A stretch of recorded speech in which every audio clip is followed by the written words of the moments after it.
ليظهره على الدين كله وكفى بالله شهيدا أشهد أن لا إله إلا الله وحده لا شريك له إقرارا به وتوحيدا وأشهد أن محمدا عبده ورسوله صلى الله عليه وعلى آله وصحبه وسلم تسليما كثيرا أما بعد سبحانك لا علم لنا إلا ما علمتنا إنك أنت العليم الحكيم اللهم علمنا ما ينفعنا وانفعنا وارفعنا بما علمتنا وزدنا علما واغفر لنا يا رب العالمين أما بعد ikhwatal iman, kaum muslimin dan muslimat, a'azzakumullah wa iyyaya.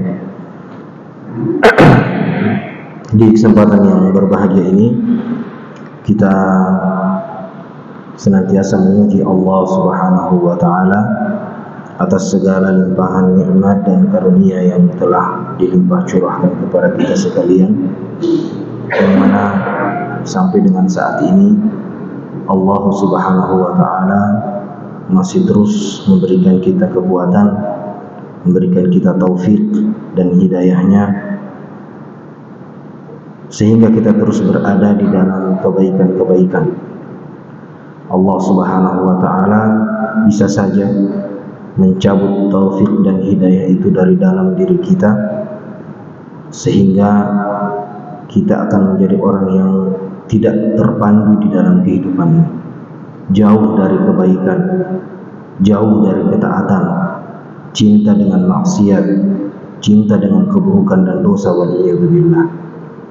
Namun dengan kasih sayangnya yang berlimpah, Allahu Rabbul Alamin, tanpa perlu kita memilih takdir kita untuk itu, Allah Subhanahu wa taala telah pilihkan kita adalah orang-orang yang terus berusaha berada di dalam ketaatan. Di tengah banyaknya kekurangan kita, di tengah seringnya kita terjatuh di dalam kesalahan, tergelincir di dalam dosa dan maksiat, namun Allah terus memberikan taufik kepada hati kita untuk terus mendekat kepada Allah Subhanahu wa taala, terus mencari keridhaannya Subhanahu wa taala.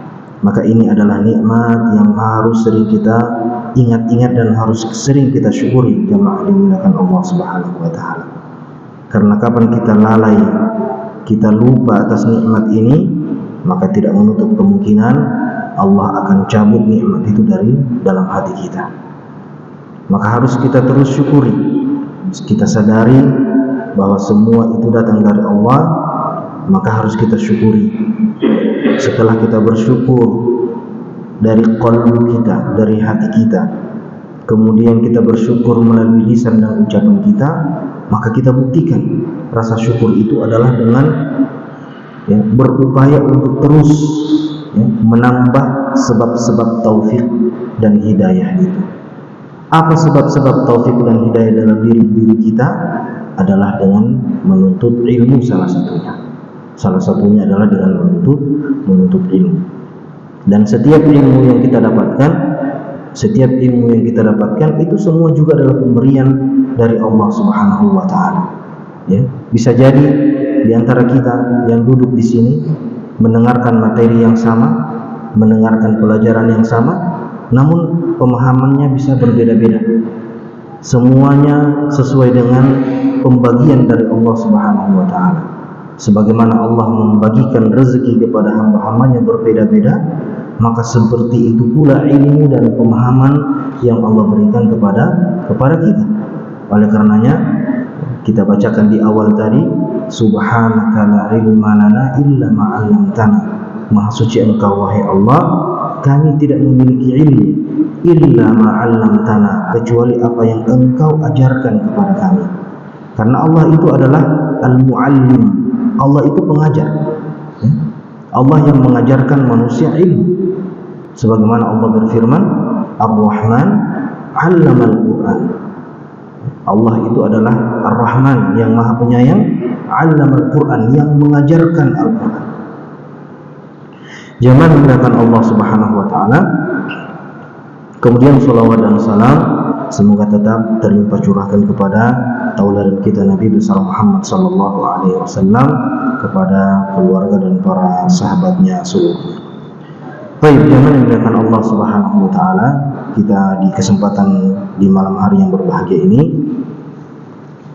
kita akan membahas satu tema dalam kajian tematik kita di Masjid Al-Hijrah ini, yaitu tentang sebab-sebab digugurkannya dosa, sebab-sebab diampuninya dosa kita. Mengapa perlu untuk mempelajari perkara ini? Karena tidak ada satupun manusia yang tidak terlepas dari dosa. Tidak ada satupun manusia yang suci bersih dari dosa, tidak ada. Ya. Bagaimanapun dia berupaya, bagaimanapun dia berusaha untuk tidak berdosa, maka pasti dia akan jatuh di dalam dosa. Makanya Nabi Shallallahu Alaihi Wasallam mengatakan, istaqimu walan tuhsu. Istiqomahlah kalian, berpegang teguhlah kalian. Akan tetapi Nabi katakan walang tuhsu, namun kalian niscaya tidak akan pernah mampu. Kalian tidak akan pernah mampu untuk istiqamah. Menunjukkan bahwasanya setiap kita sangat-sangat berpotensi untuk jatuh ke dalam perbuatan dosa. Sedangkan dosa ini adalah perbuatan atau perkara yang dimurkai oleh Allah, dibenci oleh Allah Subhanahu wa taala. Selain dibenci oleh Allah Subhanahu wa taala, menjadikan pendosa tersebut atau orang yang melakukan dosa tersebut akan mendapatkan hukuman, akan mendapatkan uqubah, akan mendapatkan penghukuman, baik penghukuman di dunia maupun di akhirat. Jangan meninggalkan Allah Subhanahu wa taala. Maka di zaman sekarang, di zaman ini, zaman kita hidup sekarang adalah zaman yang sangat kecil kemungkinannya untuk bisa terlepas dari dosa. Kalau di zaman dahulu, di zaman para sahabat dahulu, ketika mereka ingin terlepas, terbebas dari fitnah, dari dosa, mereka tinggal mengurung diri di dalam rumah-rumah mereka, mengurung diri di dalam kamar-kamar mereka. Kenapa? Karena dosa terjadi di luar rumah. Dosa yang dilakukan oleh manusia itu terjadi di luar rumah. Di luar rumah ada ghibah, di luar rumah ada fitnah, di luar rumah ada dusta, di luar rumah ada mengumbar aurat, di luar rumah ada macam-macam perbuatan-perbuatan dosa. Akan tetapi di zaman sekarang, justru perbuatan dosa itu sudah masuk ke dalam rumah kita, bahkan sudah masuk ke dalam tempat-tempat yang paling sepi di sudut-sudut rumah kita, yaitu melalui handphone kita, melalui gadget kita. Maka di zaman sekarang, kalau ada pemuda yang dia bisa bebas terlepas dari dosa, maka kita katakan dia adalah salah satu wali dari wali-wali Allah di atas muka bumi di zaman sekarang. Karena sangat sulit, sangat sulit.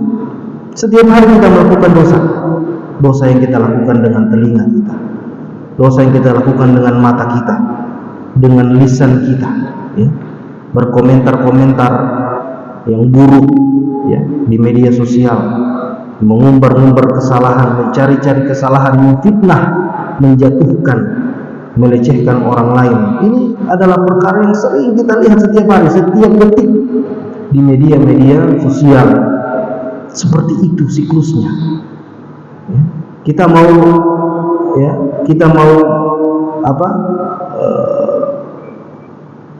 di dalam handphone kita itu, kita mau menyebutkan diri dengan ceramah, dengan kajian, tetap ada selingan-selingannya. Tetap telinga kita akan mendengarkan musik iklannya, tetap akan mendengarkan suara-suara yang tidak pantas untuk didengar. Maka sekali lagi, sengaja tema ini diangkat juga untuk sebagai nasihat ya, bagi diri kami pribadi dan bagi kaum muslimin sekalian, dan semoga bisa memberikan manfaat dan dapat kita amalkan dalam kehidupan kita sehari-hari.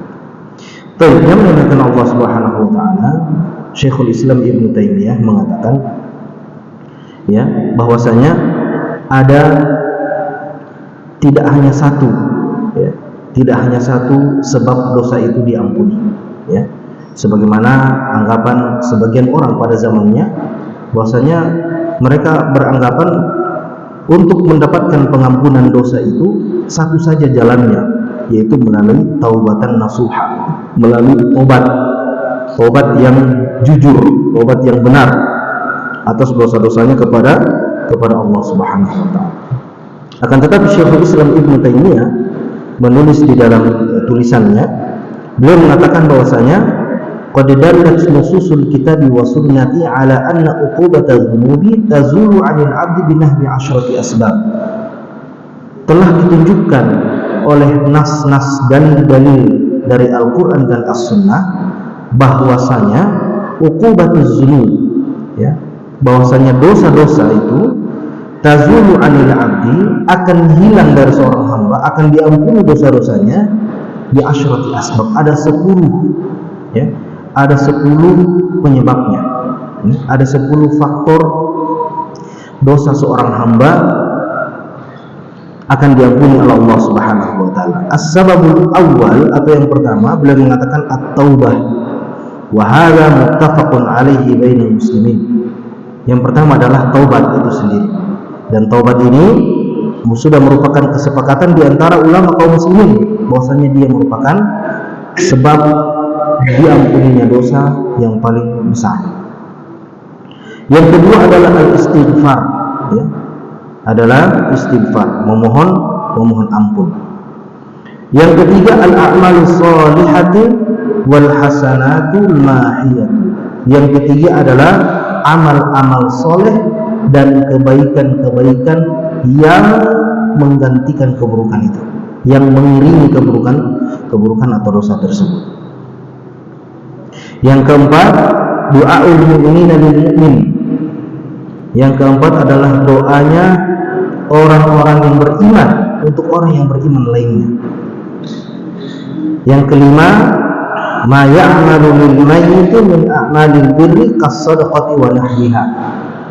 Perbuatan-perbuatan yang dilakukan untuk orang yang sudah meninggal, seperti bersedekah atau amalan-amalan yang lain.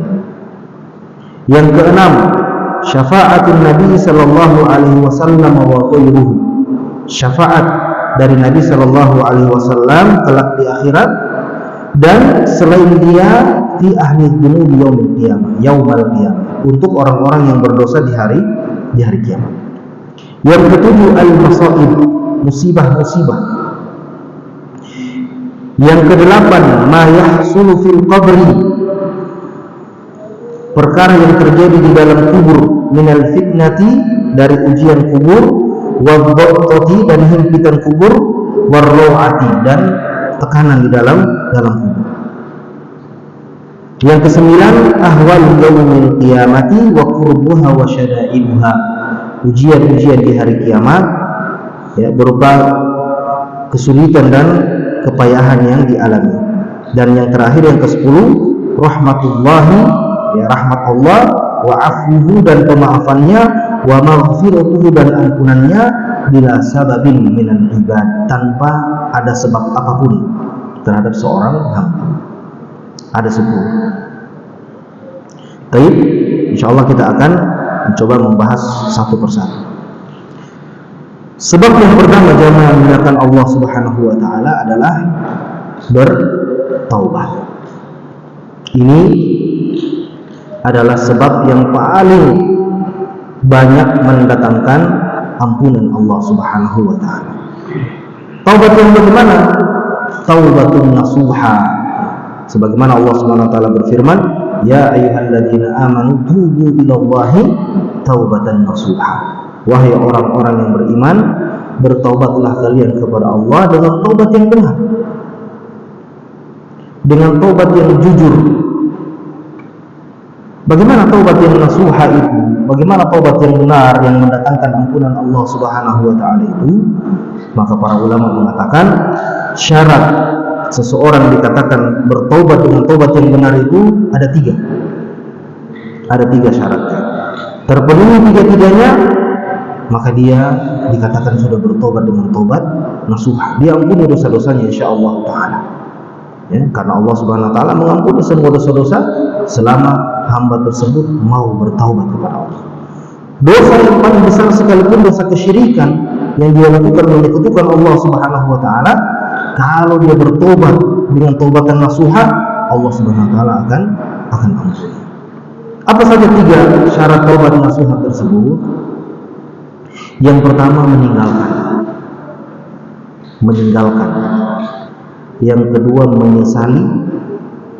Yang ketiga bertekad tidak mengulangi. Ketiga, ya. Ketika dia melakukan dosa, dia sadar bahwasanya dia sudah berdosa dan dia takut kepada Allah, tiba-tiba muncul dalam hatinya rasa takutnya kepada Allah, maka seketika itu dia tinggalkan. Dia tidak tunda-tunda. Seketika itu dia tinggalkan dosa tersebut. Tidak nanti nunggu nanti saja, besok baru saya tinggalkan dosa ini. Tidak. Ketika saat itu hatinya terbesit hatinya bahwasanya ini adalah dosa dan saya takut kepada Allah atas dosa yang saya lakukan ini, maka dia langsung tinggalkan dosa tersebut. Ini syarat yang pertama. Syarat yang kedua adalah menyesali. Ya. Menyesali. Harus ada di dalam hatinya itu rasa penyesalan, an-nadam. Ya. An-nadam. Dia menyesal telah melakukan dosa tersebut. Tidak hanya sekedar tinggalkan lalu tidak ada penyesalan dalam hatinya. Ya. Maka ketika kita melihat ada orang-orang yang sudah bertobat, tetapi dari tindak tanduknya, dari ucapan-ucapannya tidak menunjukkan penyesalan atas dosa-dosa yang dia lakukan, maka kita pertanyakan taubatnya. Dipertanyakan taubatnya apakah jujur atau tidak kepada Allah. Ya. Biasanya sebagian kita yang sudah meninggalkan perbuatan-perbuatan buruk bertahun-tahun lamanya, sudah hijrah, ya. Kemudian melihat perbuatan tersebut, apa yang dia katakan? Sudah lewat ini. Maksudnya dia bilang, anak dulu kamari begitu. Ya. Tidak menunjukkan penyesalan di dalam hati. Seakan-akan muncul justru kebanggaan. Anak rasa kamari itu. Ya. Maka ini dipertanyakan taubat nasuha.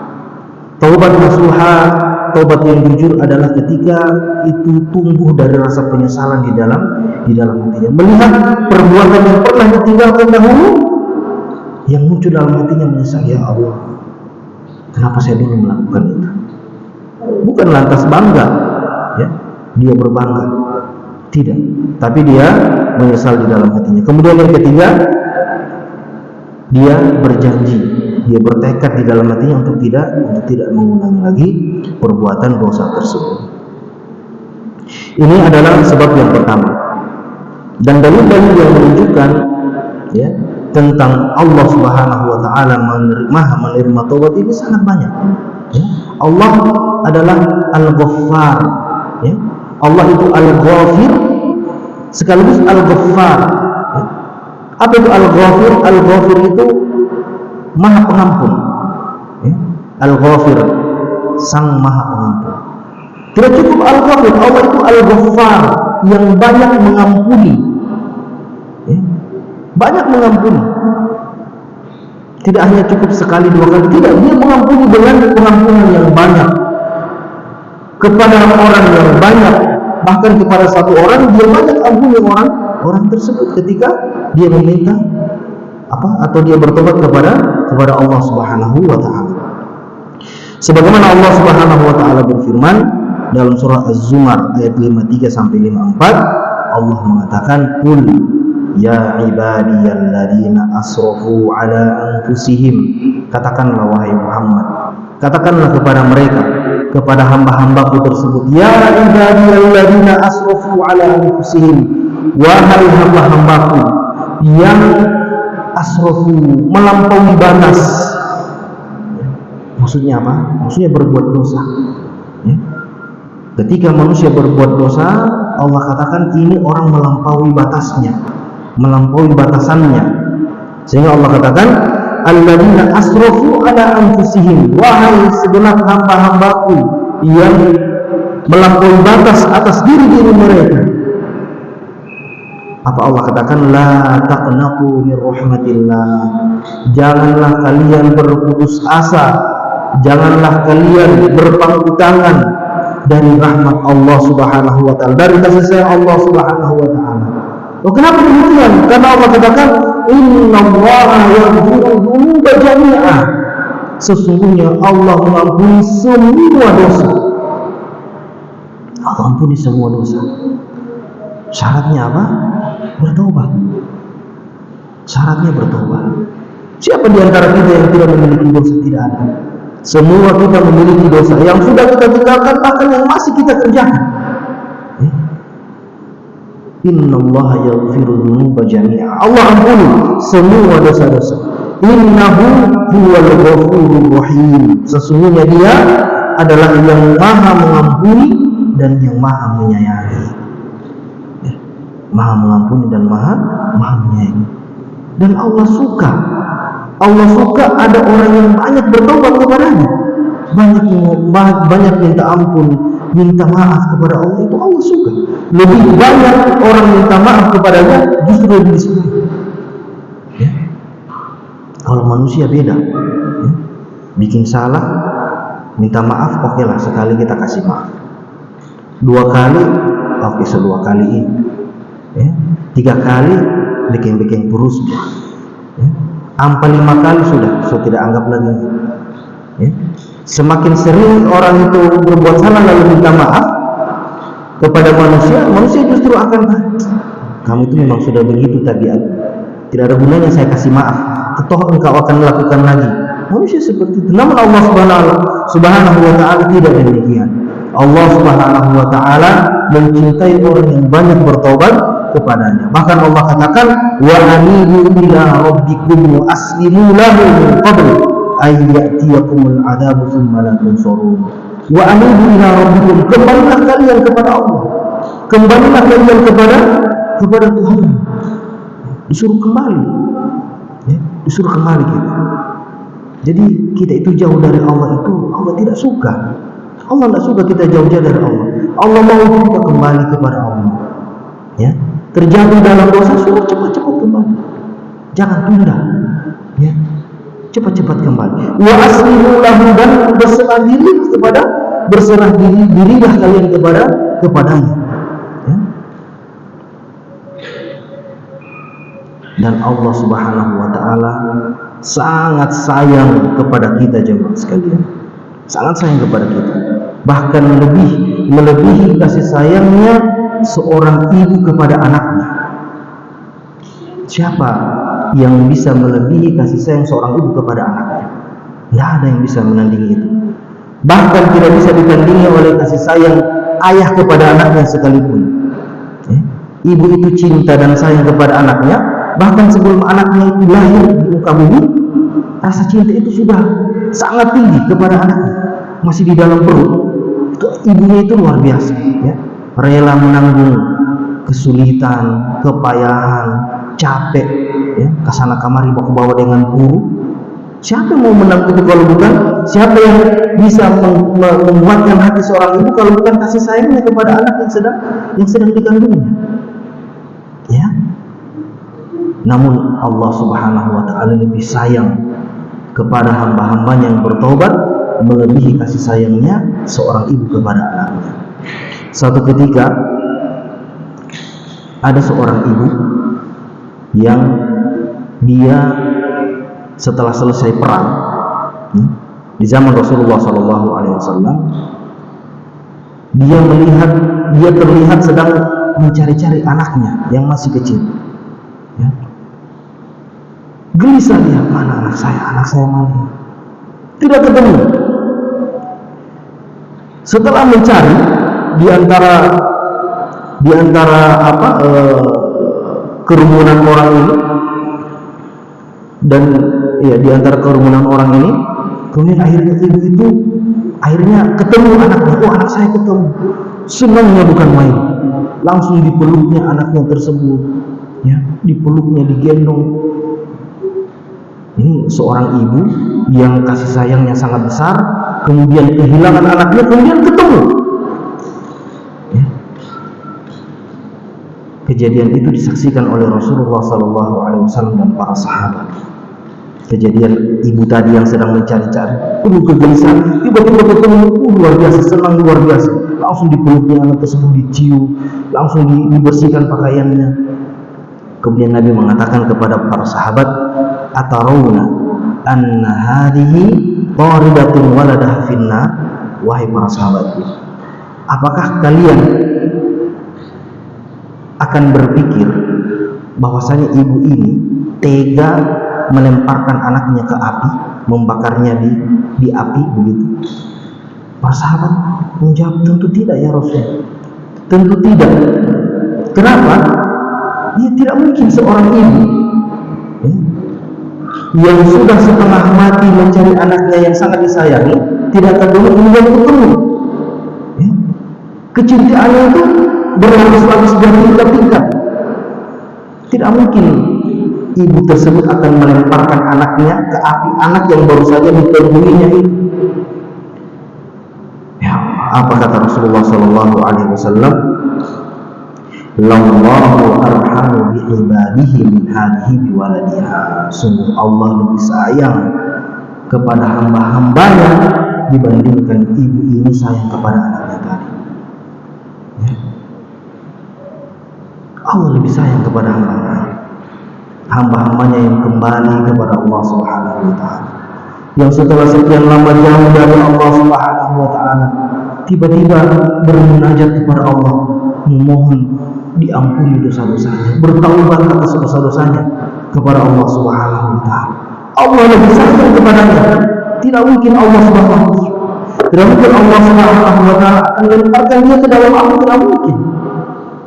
Ibu tadi saja tidak mungkin melemparkan ke dalam api, apalagi Allah yang lebih tinggi kasih sayangnya dibandingkan ibu tadi kepada anaknya. Oleh karenanya kita sebagai seorang hamba itu harus berprasangka kepada Allah dengan prasangka yang baik. Prasangkaan kita kepada Allah menentukan bagaimana Allah kepada kita. Ya. Allah mengatakan, ana inda dhanni abdi. Aku itu, kata Allah, sesuai persangkaan hambaku. Apa yang hambaku sangkakan kepada aku, begitulah aku. Ya, maka Allah SWT mengatakan, "Falyadhunnu 'abdi ma syaa." Maka hendaknya ya, dia bersangka kepada aku sesuai kemauan dia. In dhanna khairan falahu wa in dhanna syarran falahu. Kalau hamba ini menyangka bahwasanya aku ini baik, aku akan mengampuni dosa-dosa, aku masukkan dia ke dalam surga, maka begitulah aku kata Allah. Wa in dhanna syarran falahu. Tapi kalau dia menyangka aku adalah zat yang tidak memberikan maaf, tidak mengampuni, penuh dengan ampunan, maka begitu pula aku kepadanya. Soal sudah ada. Baik, kita jeda azan dulu ya. Sallallahu ala nabiyina Muhammad wa ala alihi wasallam.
Kita lanjutkan. Alhamdulillah, wassalatu wassalamu ala rasulillah. Baik, kemudian Allah Subhanahu wa ta'ala di dalam ayat Allah Subhanahu wa ta'ala mengatakan dari surah At-Taubah ayat 104, Allah berfirman, alam ya'lamu annallaha huwa yaqbalu taubata an ibadihi. Tidaklah mereka sadar, tidaklah mereka mengetahui bahwasanya Allah itu menerima taubat dari hamba-hambanya, wa yaqbalu sadaqat, dan mengambil sedekah, wa annallaha huwa at-tawwabur rahim, dan bahwasanya Allah itu at-tawwab, banyak menerima taubat, ya, banyak menerima taubat, ar-rahim, lagi penyayang.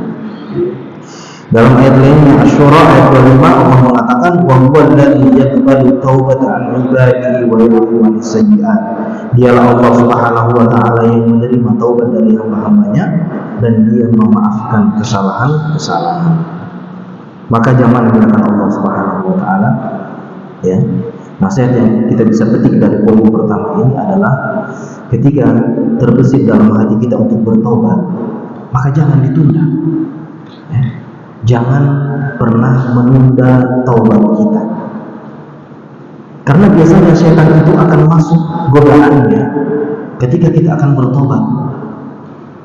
Dia akan membisikkan, sudah, tidak usah tobat, dosa-dosamu masih banyak, nanti kamu bikin dosa lagi, nggak usah tobat, sudah, nggak usah, nanti aja sekalian, nanti kalau sudah usia 70 tahun baru tobat, baru 40 tahun sudah kepada Allah sudah wafat, nanti kalau sudah pensiun baru tobat. Ini jerat-jerat syaitan yang tidak menginginkan kita itu bersegera untuk bertobat, ya. Maka di antara orang yang paling berbahaya di atas muka bumi, kita bisa katakan demikian, adalah orang yang Allah berikan taufik untuk bertobat dari dosanya sebelum dia meninggal dunia, ya, sebelum dia meninggal dunia. Dan orang yang diberikan taufik ini, ya, tidak ada yang mendampingi kebahagiaan tersebut. Kenapa? Karena ketika kita ambil contoh, ketika para penyihir Fir'aun, mereka bertahun-tahun, puluhan tahun itu berbuat syirik, ya, mempraktekkan sihir-sihir, bekerja sama dengan jin-jin dan syaitan, menjadi pengabdi dan penghamba Fir'aun. bertahun-tahun, berpuluh-puluh tahun berada di dalam kubangan kesyirikan. Akan tetapi ketika mereka melihat mukjizat Nabi Musa alaihissalam, ya, mereka pun ya terkagum-kagum dengan mukjizat Nabi Musa, yang mana Nabi Musa tongkatnya bisa memakan tongkat-tongkat mereka, ular Nabi Musa bisa memakan ular-ular mereka semua. Maka mereka langsung sujud berasa fa'alqi saharata sujjada. Maka para tukang-tukang sihir itu pun langsung bersujud. Mereka mengatakan waqalu amanna wa Musa. Kami beriman kepada Tuhannya Harun dan kepada Tuhannya Musa. Mereka bertobat kepada Allah pada saat itu. Ya. Singkat cerita, Fir'aun marah, langsung mengeksekusi para tukang-tukang sihir ini. Mati dalam keadaan beriman. Allah Subhanahu wa taala masukkan dia ke dalam surga. Bayangkan, dia bertobat, dia beriman kepada Allah, itu tidak sampai 1 hari dibunuh oleh Fir'aun. Di akhirat Allah masukkan ke dalam surga. Betapa beruntung orang-orang seperti ini. Ya, suruh berpuluh-puluh tahun hidup dalam kesyirikan, tidak sampai setengah hari bertobat, masuk Islam, ya, masuk agamanya Nabi Isa alaihissalam, dieksekusi, mati dalam keadaan beriman. Ya. Ini kisah-kisah yang perlu kita renungkan. Juga ada kisah tentang orang yang membunuh 100 nyawa. Mungkin sudah sering mendengarkan ini.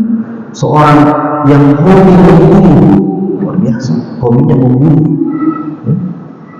Dia orangnya sangat temperamen, sangat pemarah. Tidak bisa diseling sedikit, langsung bunuh orang. Mungkin istilahnya sekarang senggol bacok, gitu. Tidak bisa disenggol, langsung dibacok, mati. 99 orang sudah dibunuhnya.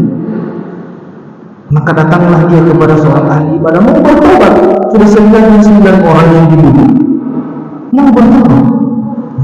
Berarti keinginan untuk bertobat itu ada di dalam diri seorang hamba, hatta dia pendosa sekalipun. Kita lihat dia, misalnya seorang gangster misalnya, yang hobinya membunuh, hobinya teror, hobinya memberikan intimidasi kepada orang lain, di dalam hatinya itu ada keinginan untuk bertobat kepada Allah. Sama seperti pembunuh yang tadi, 99 orang sudah dibunuh, kemudian dia bertobat. Akhirnya dia cari seorang yang bisa membimbing dia di dalam taubatnya. Ketemulah dia seorang ahli ibadah. Ahli ibadah, dia berfatwa tanpa ilmu. Maka orang ini bertanya, wahai ahli ibadah, saya ini sudah membunuh 99 orang, masih bisa bertaubat saya ini, masih Allah terima saya punya taubat?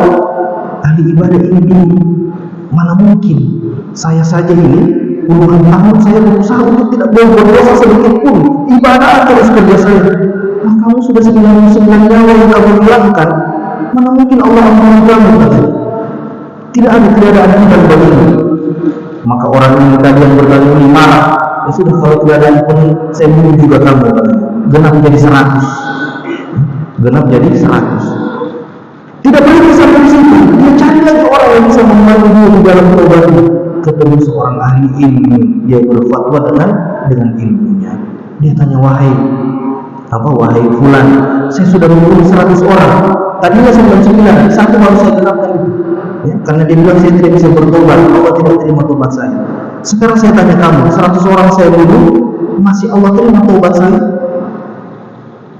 Orang ahli ilmu katakan, oh iya masih, Allah Maha Pengampun.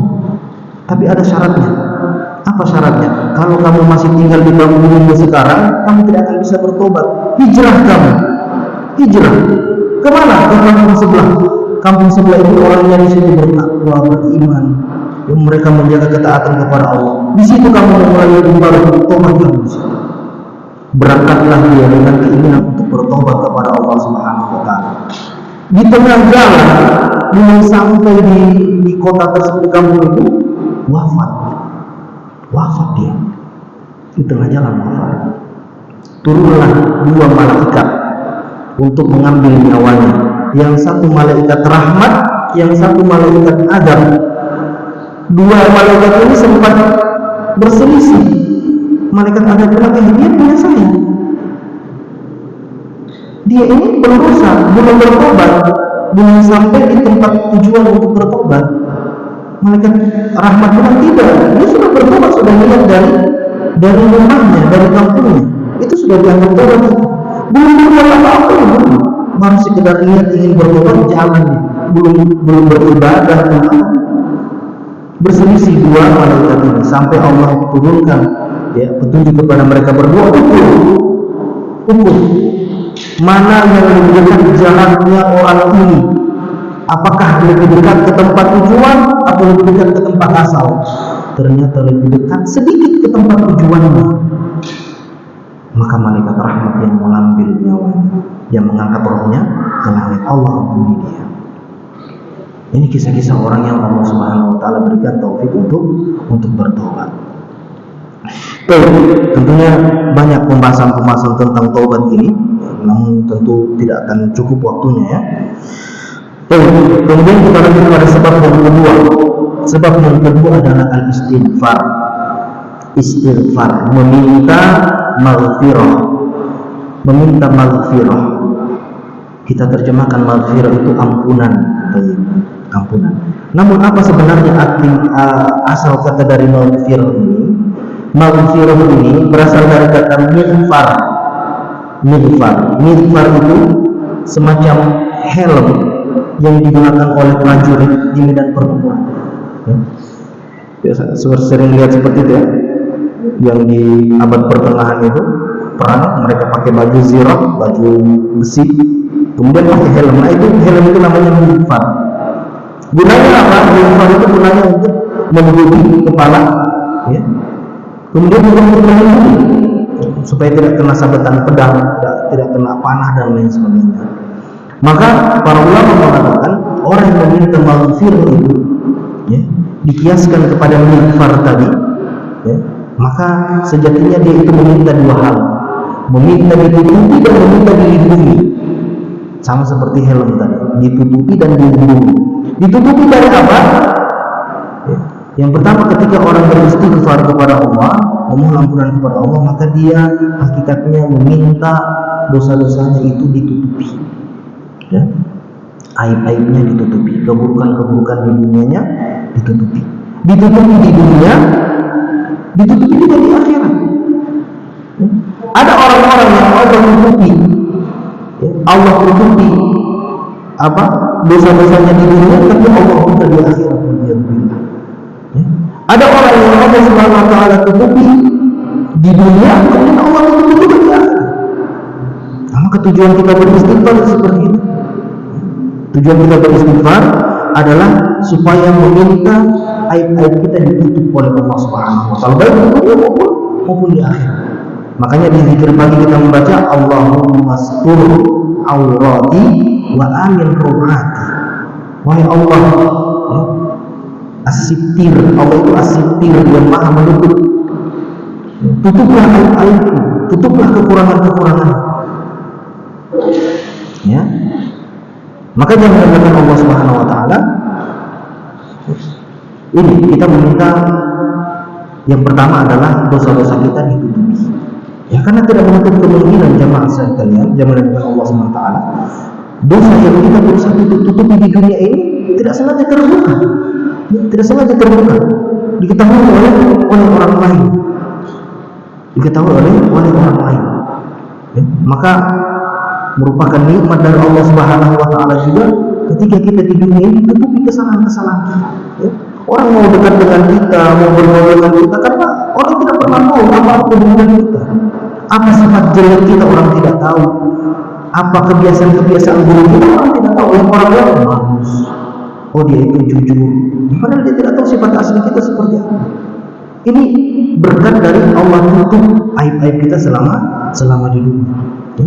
Bahkan Muhammad bin Wasi' mengatakan, "Laukana min ini ma jalasa 'alaiha ahad," katanya.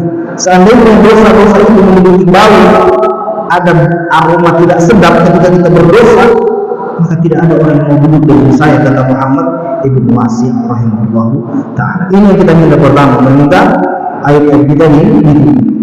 Kemudian yang kedua, meminta dilindungi. Apa perlindungan apa yang kita minta dengan istighfar kita? adalah meminta dilindungi dari keburukan dosa-dosa kita itu. Ya. Minta dilindungi dari keburukan dosa-dosa. Jadi setiap dosa yang kita lakukan itu jamaah dimuliakan Allah Subhanahu wa taala, ada pengaruh buruknya, ada dampak buruknya, ya. Ada akar yang buruk dari dosa-dosa kita. Belum bicara di akhirat, belum di dunia. Ketika kita berdosa, ada dampak buruknya. Ada dampak buruk. Bahkan para sebagian ulama mengatakan, aku mengetahui bahwasanya aku itu bermaksiat ketika aku melihat ada perubahan pada sikap istriku, sikap anak-anakku, dan sikap tungganganku. Ya. Ini luar biasa. Jadi kalau kita di rumah kita lihat kok istri saya berubah, ya. Sudah tidak lagi seperti biasanya, tidak lagi perhatian, tidak lagi cinta, tidak lagi care misalnya.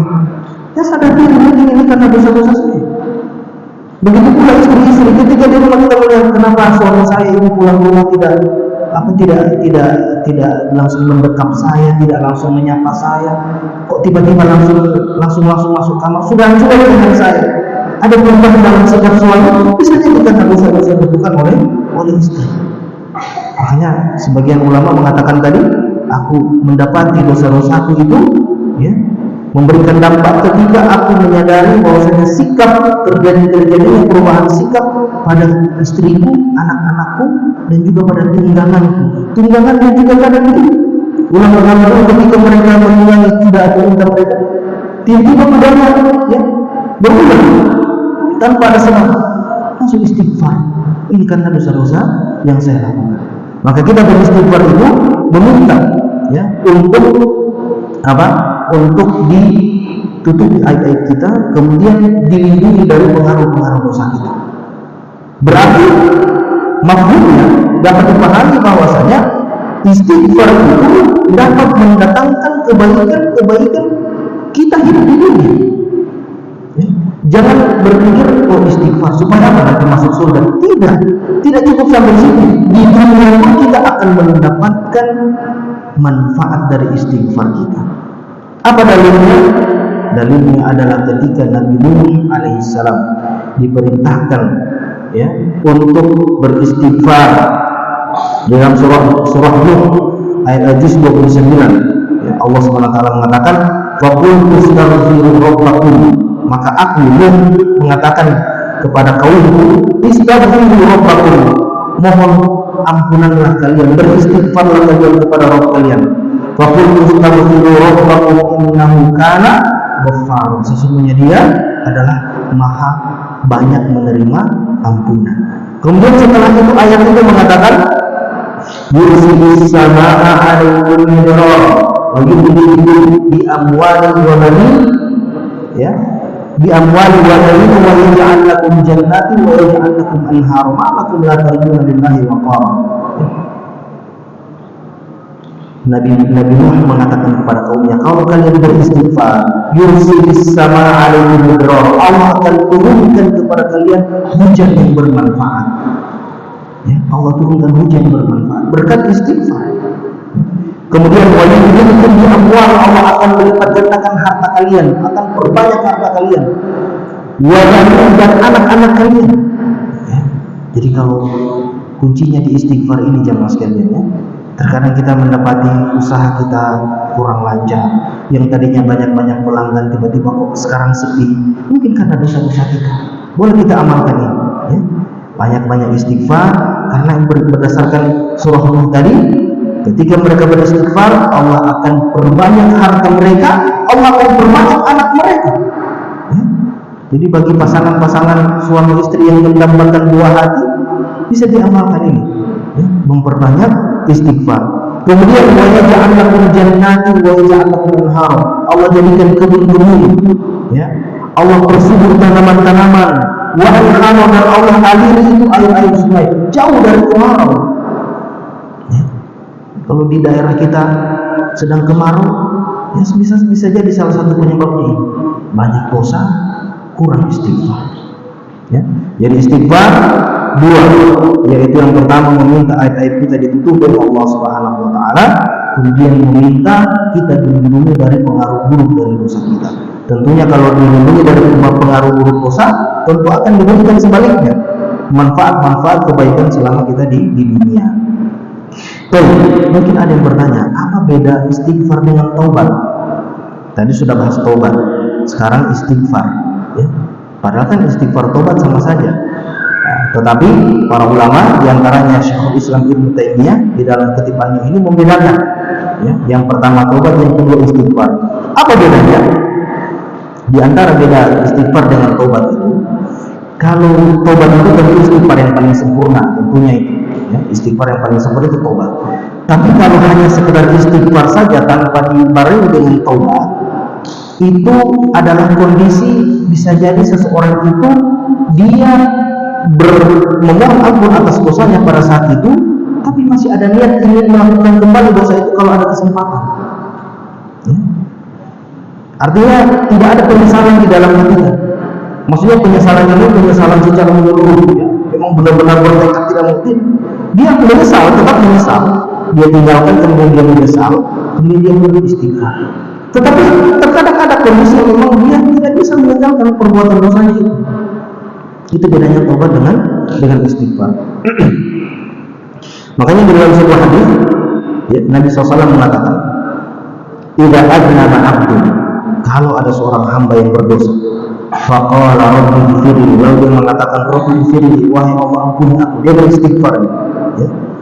Faqala, maka Allah mengatakan, alima 'abdi, sesungguhnya hambaku tersebut mengetahui anna lahu rabbun yaghfiru dzunuba wa yaghfiru bidzanbi, bahwasanya dia memiliki Tuhan yang maha mengampuni dosa dan akan mengadab disebabkan oleh dosa, ya. Ya, kemudian Allah SWT ampuni hamba tersebut, ya. Jadi ketika dia berbuat dosa, dia beristighfar, sudah bikin dosa ini. Nah, pada saat itu Allah SWT mengatakan, hamba-Ku tahu dia punya Tuhan yang maha mengampun dan yang maha mengadab disebabkan dosanya, makanya dia beristighfar, maka aku ampuni dosanya. Saat itu Allah ampuni dosanya. Summa makata, kemudian dia berhenti dari dosa, kemudian dia berbuat lagi dosa. Summa aznaba, dia berbuat dosa yang sama lagi, berhenti beberapa saat, bikin lagi dosa yang sama. Setelah bikin dosa itu, dia mengatakan lagi, Rabbi ighfirli, ya Allah ampuni aku.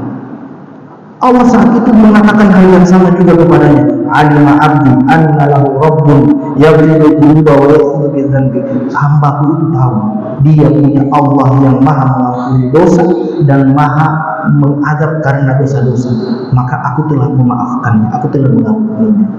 Summa maka kemudian hamba itu berhenti, kemudian aznaba, dia berbuat dosa lagi, sampai 4 kali disebutkan dalam hadis tersebut, dan Allah selalu mengampuni setiap kali dia beristighfar kepada Allah Subhanahu wa taala.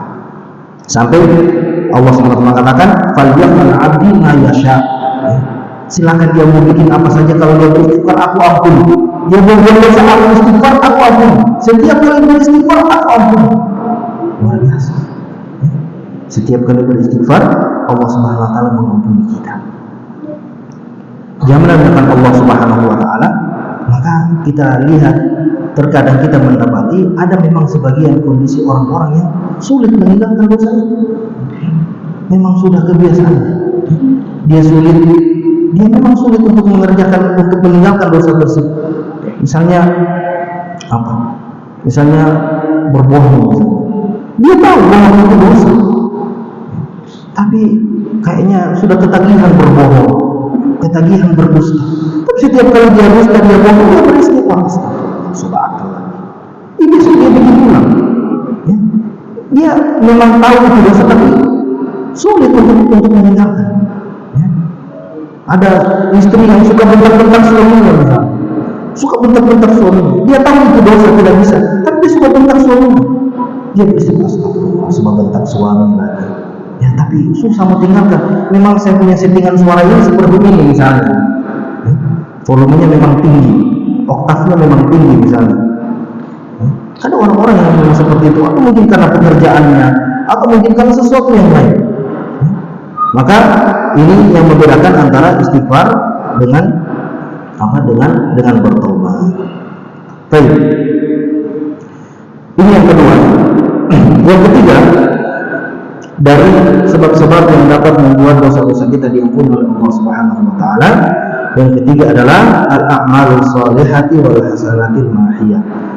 Mengiringi dengan amal-amal soleh dan kebaikan setelah berbuat dosa tersebut. Ya tentunya setelah kita bertobat, kita beristighfar kepada Allah Subhanahu wa taala, kita iringi dengan amal-amal soleh. Sebagaimana Allah mengatakan innal hasanati yudhibnas sayyi'at. Sesungguhnya kebaikan-kebaikan itu menghilangkan keburukan-keburukan. Surah Hud ayat 114. Kemudian di antaranya juga hadis Nabi sallallahu alaihi wasallam, beliau mengatakan as-shalawatul khamsu wal jumu'atu ila jumu'ati wa ramadhanu ila ramadhana mukaffiratun lima bainahunna.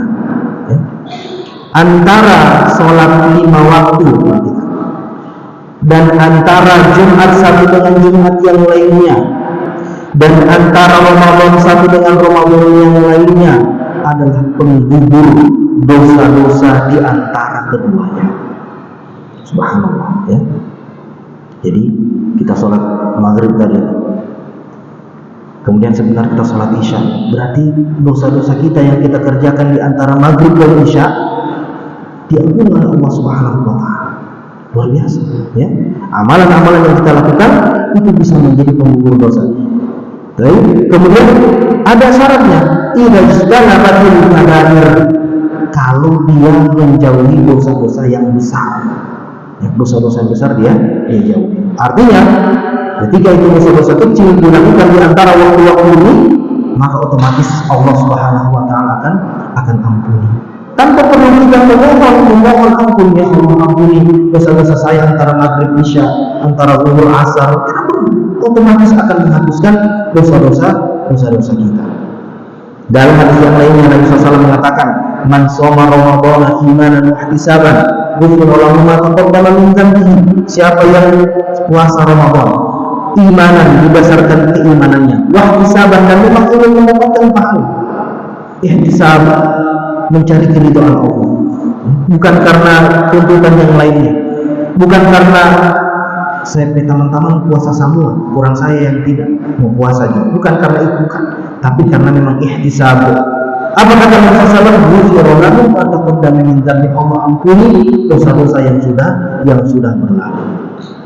Dalam hadis yang lainnya, man hajja walam yarfuth walam yafsuq raja'a min dhunubihi kayawmi waladatukum. Siapa yang pergi haji, ya, siapa yang pergi haji kemudian tidak berbuat rafas, ya, tidak berbuat keji, walam yafsuq, juga tidak berbuat fasikan, maka dia akan kembali keluar dari dosa-dosanya kayawmi waladatukum, sebagaimana dia keluar dari rahim ibunya bersih, tidak ada dosa. Haji mabrur, menghapuskan dosa-dosa. Semoga kita semua Allah Subhanahu wa taala anugerahi untuk pergi berhaji, ya, dan menjadi haji yang mabrur. Kemudian Nabi sallallahu juga mengatakan ittaqillaha haitsu kunta wa atbi'is sayyi'atal hasanata tamhuha. Bertakwalah kepada Allah kalian dimanapun kalian berada, dan iringilah setiap keburukan dengan kebaikan. Tamhuha, niscaya dia akan menutup kebaikan. Dia akan melenyapkan keburukan. Kebaikan tersebut akan melenyapkan keburukan yang diiringinya. Wa atbi'is sayyi'atal hasanata tamhuha wa khaliqin nasa bi khuluqin hasanin. Dan ya, sikapilah manusia dengan akhlak yang baik. Ini jamaah sekalian, ya. Terkadang kita dapati di hadis-hadis Nabi SAW itu kadang amalan yang kecil, amalan yang remeh, itu bisa menjadi sebab Allah ampuni dosa-dosanya, ya, dan Allah masukkan dia ke dalam surga. Padahal ini seorang pendosa, ya. Sebagaimana kita sering dengarkan hadis seorang pezina, wanita yang pezina kemudian meminumkan air kepada anjing, hewan najis yang sedang kehausan. Apa kata Nabi? Diampuni dosa-dosanya, dimasukkan ke dalam surga. Luar biasa. Sebagian ada yang salah paham dengan hadis ini. Ada yang salah paham dengan hadis ini. Dia katakan, oh berarti boleh berzina kalau nanti mau cari anjing mau kasih minum. Kalau tidak ada anjing cari kucing. Bukan seperti itu, bukan. Ya, bukan seperti itu. Yang mendasari perempuan di dalam hadis tersebut memberi makan anjing itu, yang mendasarinya adalah bertaubatnya dia kepada Allah Subhanahu wa taala. Taubat, istighfar dan inabah di dalam hatinya, ingin kembali kepada Allah, menjadi wanita yang baik, meninggalkan keburukan-keburukannya, dibuktikan dengan dia memberikan minum kepada anjing yang sedang kehausan. Allah pandang itu, Allah berikan dia hidayah sehingga dia tinggalkan zinanya sampai meninggal, kemudian Allah SWT masukkan dia ke dalam surga. Seperti itu. Berarti apa? Ada pengaruh dari amalan-amalan kita. Amalan-amalan yang kita lakukan itu memiliki pengaruh yang besar. Ya?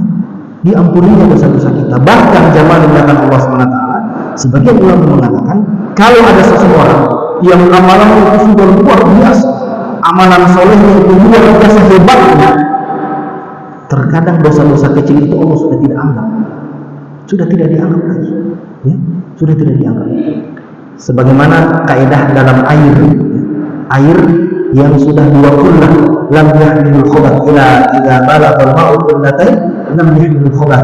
Kalau air sudah mencapai dua kullah, ya, berbeda para ulama, ada yang mengatakan 200 liter, ada yang mengatakan 200 lebih, ada yang kurang.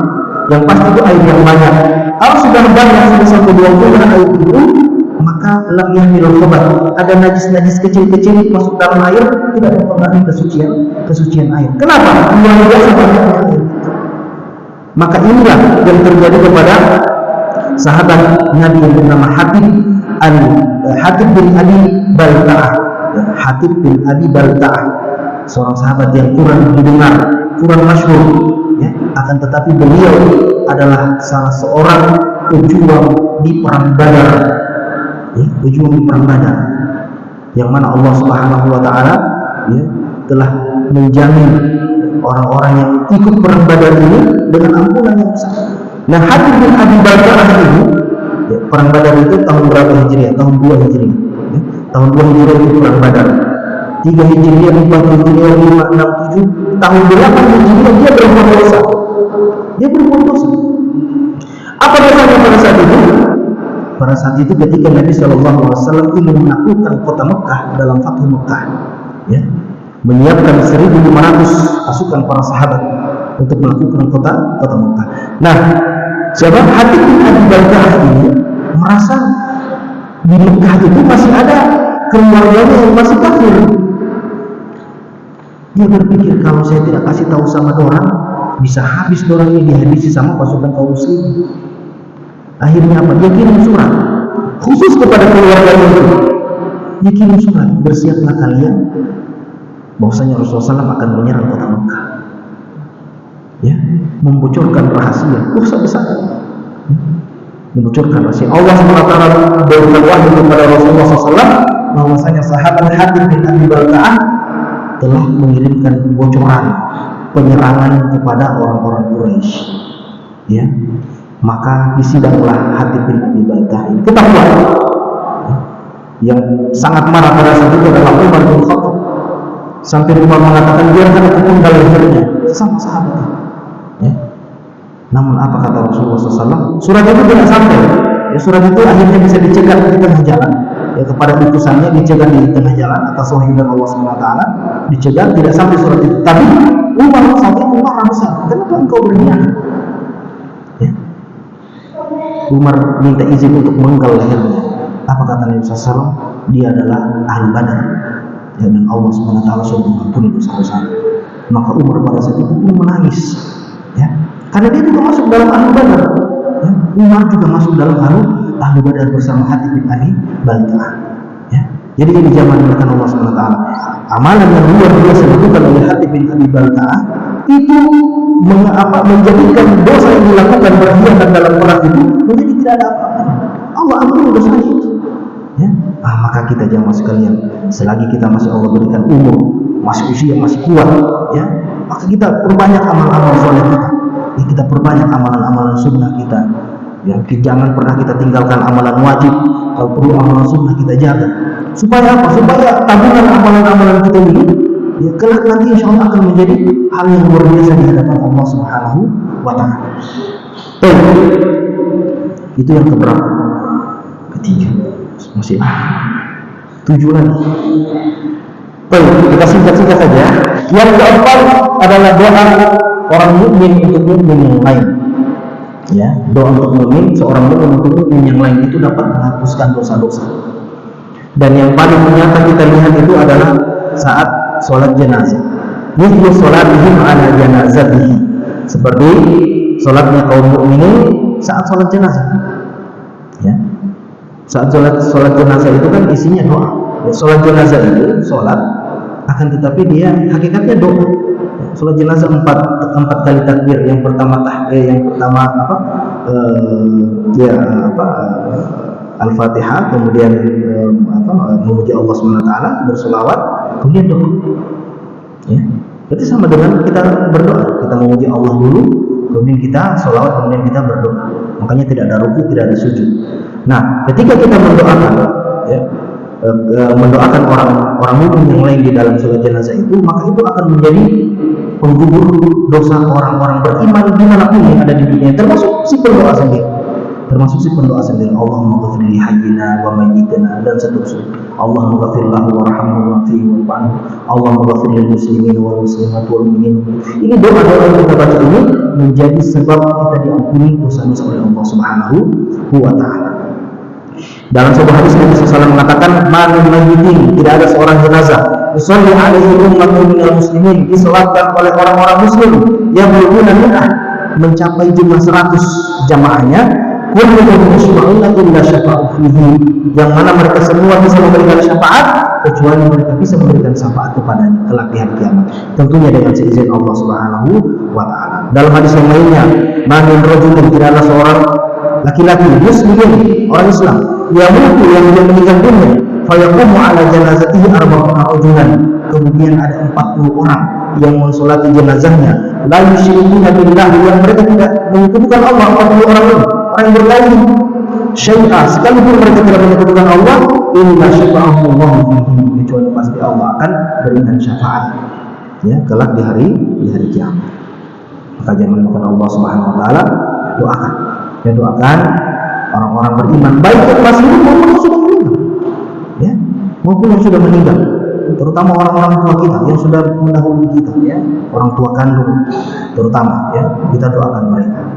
Ya, di antara tanda kesolehan seorang anak itu adalah dia mendoakan kedua orang tuanya. Ya.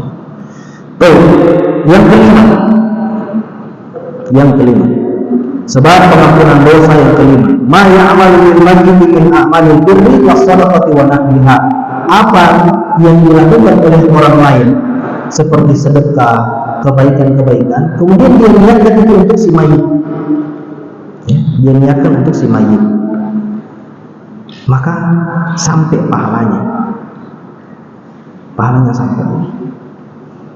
Baik, fa in hada yantafi bihi nususil kitab wa sunnah, ini diambil dari dalil Al-Quran dan Sunnah as-sahihah yang benar, wal ittifaqil a'immah, dan juga kesepakatan para ulama. Wa kadzalika al-ibqu wal hajju, ya, begitu pula memerdekakan budak dan haji, ya, yang diniatkan untuk orang lain.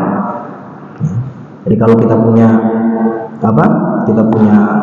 kesempatan untuk bisa bersedekah, bisa sekali-sekali kita sedekahkan untuk orang tua kita yang sudah meninggal, ya. Atau untuk siapapun yang kita ingin sediakan, yang kita sedekahkan atau kita hadiahkan pahala kepadanya. Kita bersedekah, ya, kita membuat sumur misalnya, kita menanam pohon, kita berbuat apa saja kebaikan, kita niatkan ini untuk si mayit, pahalanya akan sampai. Nah, jadi pahala yang sampai kepada mayit itu jamaah yang dimuliakan Allah SWT dari dua sisi. Yang pertama yang dilakukan oleh si mayit sendiri, ya, sebagaimana dalam hadis Nabi SAW, "Idza mata ibnu Adam inqata'a anhu amalu illa min thalas." Kalau sudah meninggal seorang anak cucu Adam, maka semua amal ibadahnya terputus kecuali 3. Yang dimaksud ini amal ibadah yang dilakukan sendiri. Dia tidak bisa lagi memberikan pahala kepada dirinya ketika sudah dalam kubur, kecuali 3 hal. Yang pertama, apa? Sedekah jariyah, sedekah jariyah. Dia bersedekah dan pahala dan manfaatnya mengalir, maka Selama itu digunakan akan terus sampai pahalanya di dalam kubur. Yang kedua, ilmu yang diajarkan yang bermanfaat, dan yang ketiga, anak soleh yang mendoakan. Nah, dari sisi orang lain, maka ada 3 hal, ya, yang ketika orang itu mengerjakan dan ditujukan untuk dia, maka akan sampai kepada dia juga pahalanya. Yang pertama, doa. Orang lain mendoakan yang sudah meninggal, maka akan sampai pahalanya kepada orang tersebut. Yang kedua, haji. Ya, ketika dia punya kelebihan, kemudian dia menghajikan orang tuanya misalnya yang sudah meninggal, maka boleh, ya, dia hajikan orang tua yang sudah meninggal, maka pahalanya akan sampai kepada orang tuanya. Yang ketiga, sedekah dalam bentuk apapun, mutlak, ya, mau dia sedekah makanan, dia sedekah apapun pakaian, dia niatkan untuk orang yang sudah meninggal, maka itu akan sampai kepadanya. Yang keberapa itu? 5. Sekarang yang ke-6. Yang ke-6, syafaat Nabi sallallahu alaihi wasallam. Syafaat dari Nabi sallallahu alaihi wasallam ini juga akan membuat dosa-dosa kita diampuni oleh Allah Subhanahu wa taala. Ya, syafaat Nabi sallallahu alaihi wasallam itu adalah untuk pelaku-pelaku dosa dari kalangan umatnya beliau sallallahu alaihi wasallam. Ya. Baik. Satu ketika Nabi sallallahu alaihi wasallam pernah ditanya oleh Abu Hurairah radhiyallahu taala, "Wahai Rasulullah, siapakah orang yang paling berbahagia dengan syafaatmu kelak di hari kiamat?" Ya. Siapakah orang yang paling berbahagia yang mendapatkan syafaatmu kelak di hari kiamat? Apa kata Rasulullah SAW? Man qala la ilaha illallah khalisan min qalbihi. Orang yang mengucapkan la ilaha illallah ikhlas, murni dari dalam hatinya, ya, dia mengucapkan bahwasanya tidak ada yang berhak disembah selain Allah SWT. Artinya apa? Orang-orang yang bertauhid, yang menjaga diri tidak jatuh ke dalam kesyirikan, ya, mereka ini orang-orang yang mendapatkan syafaat. Kalau mau dapat syafaat dari Nabi SAW, jauhi kesyirikan. Jauhi kesyirikan dalam bentuk apapun, ya, dalam bentuk amal ibadah atau amalan seperti misalnya menyembah kuburan, memberikan sesajen kepada benda-benda, atau syirik dalam hati kita. Seperti apa? Meyakini adanya kekuatan-kekuatan selain Allah, takoyur, menganggap sial, dan lain-lain sebagainya. Dijauhi. Orang yang bebas dari kesyirikan, dia adalah orang yang akan mendapatkan syafaat dari Nabi Sallallahu Alaihi Wasallam. Yang ketujuh, al-masaib, musibah-musibah. Jangan dikira musibah-musibah itu tidak menggugurkan dosa-dosa kita, jangan. Itu akan menggugurkan dosa-dosa kita, ya. Dosa-dosa kita itu jamaah sekalian, kalau seandainya semua dosa-dosa kita itu Allah balas dengan musibah, binasa kita, binasa, ya. Tetapi tidak semuanya, tidak semua dosa kita Allah balas dengan musibah, tidak. Sebagian saja. Sebagian Allah jadikan itu musibah. Agar apa? Agar kita bersabar dengan musibah tersebut, supaya diampuni dosa-dosa kita, ya. Bisa jadi Allah memberikan ujian, cobaan kepada kita, cobaan-cobaan yang berat, meninggal anak kita, atau orang tua kita ditabrak kendaraan sampai meninggal, itu kan cobaan yang berat. Bisa jadi Allah berikan cobaan-cobaan kita itu untuk menggugurkan dosa-dosa kita, karena memang istighfar dan taubat kita itu kurang, ya. Dosa kita banyak, amalnya istighfarnya kurang, taubatnya kurang, amal-amal ibadahnya juga kurang, ya, bersedekah juga kurang, sudah kasih musibah. Maka ketika kita menerima musibah ini dan menggunakan Allah SWT, jangan pernah mengeluh, jangan, ya. Kita tetap bersyukur, alhamdulillahi ala kulli hal, ya. Kita tetap bersyukur, alhamdulillah ala kulli hal. Ridho dengan musibah yang menimpa kita, kemudian kita bersabar. Maka wahiyya kullu ma yu'lamu min hammin aw hazlin aw adha fi malin aw 'aqlin aw jasadin aw ghairi dzalik. Musibah itu adalah semua yang menyakitkan yang kita rasa, berupa apa? Ham, humum, kegelisahan, ya. Tiba-tiba gelisah, ya Allah, kenapa gelisah sekali? Bisa jadi itu penggugur dosa, ya. Tiba-tiba gelisah, tidak ada sebab, tidak ada angin, tidak ada hujan, muncul gelisah, kekhawatiran dalam hati, aw hazan, atau kesedihan, ada yang membuat kita bersedih, ya. Kemudian al-adan, atau gangguan pengaruh harta dalam harta kita dicuri orang, misalnya ditipu orang, ujian, penggugur dosa, ya. Al-ardun, atau kehormatan kita dicederai oleh orang lain, yang kita dilecehkan, dijatuhkan, difitnah macam-macam, sama pengukur dosa insya Allah. Mungkin karena memang istighfar saya kurang, amalan-amalan juga jauh, mungkin ini cara Allah menggugurkan dosa-dosa saya. Ya, atau di badan kita misalnya, ya, penyakit-penyakit yang kita rasakan. Baik. Wa hadhihi al-masail yukaffirullahu fi hadhihi dunya kama fi sahihain. Dan semua musibah-musibah ini akan menggugurkan dosa-dosa kita selama kita hidup di dunia.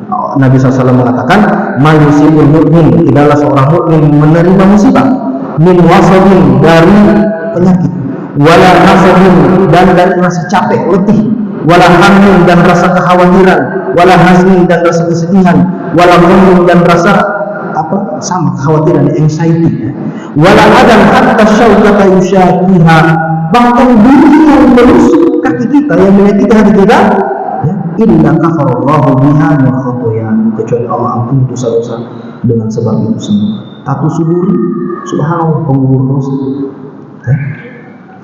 Baik, ya, maka jangan pernah mengeluh dengan dosa-dosa, jangan pernah mengeluh dengan musibah. Terkadang begini jangan sekalian, ada orang yang timpa musibah, tiap hari musibah, tiap saat musibah memuji dia, ya, tiap hari susah, tidak pernah senang. Ada orang-orang yang memang sepanjang hidupnya itu tidak pernah senang, tidak pernah rasa senang dia. Susah sekali hidup, susah ekonomi, susah mau apa-apa susah, sakit, tidak ada biaya, ya, mau makan kadang tahan lapar selama berhari-hari. Ternyata di akhir hayatnya Allah wafatkan dia dalam keadaan tidak ada dosa sama sekali. Kenapa? Sudah digugurkan oleh semua musibah-musibah yang dijalaninya selama dia hidup. Tapi ingat, jangan minta musibah juga. Ya Allah, saya banyak dosa, kasih musibah dulu. Jangan. Bukan seperti itu juga konsepnya, ya. Musibah ini bukan kita minta, tapi ketika kita mendapatkan musibah, yang pertama kita lakukan adalah bersabar dan ridho kepada Allah Subhanahu wa taala. Yang kedelapan, ma yahsulu fil qabri min al-fitnati wad-dhaqqati war-raw'ati fa inna hadha mimma tukaffiru bihi al-khataaya. Apa yang menimpa di dalam kubur seseorang berupa ujian-ujian yang ada dalam kubur. Yang maksud sini bukan siksa atau nikmat kubur, bukan, ya, yang akan didapatkan seseorang. Tapi ada keadaan-keadaan yang dalam kubur itu semua orang pasti menghadapinya. Seperti apa? Seperti dokter. Dokter itu himpitan kubur. Ya, la haula wala quwwata illa billah. Semoga Allah selamatkan kita, ya. Semua orang akan menjalani yang namanya himpitan di dalam kubur. Mau siapapun dia, ya. Siapapun dia. Tidak ada yang selamat dari itu. Dan himpitan kubur ini bukan siksa, bukan, ya. Himpitan kubur bukan siksa. Jadi sebelum datang malaikat munkar dan nakir dalam kubur, ya, menanya kita, ini tidak berhenti dalam kubur. Semua manusia mengalaminya.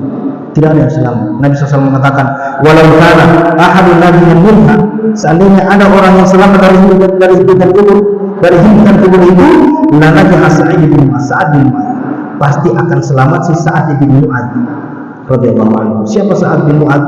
Sa'ad bin Mu'adz ini seorang sahabat yang mulia luar biasa. Ketika dia terbunuh di dalam perang, bergetar arasnya Allah Subhanahu wa taala. Ya, saking hebatnya ini sahabat ini. Tetapi Nabi katakan tidak, semua orang pasti akan menjalani himpitan kubur. Seandainya himpitan kubur itu bisa diselamatkan, ada orang selamat situ, Sa'ad bin Mu'adz lebih layak. Tapi nyatanya Sa'ad bin Mu'adz juga tidak selamat dari himpitan kubur. Yang kesembilan, ahwal yaumil qiyamah wa qurbuha wa syad'iduha.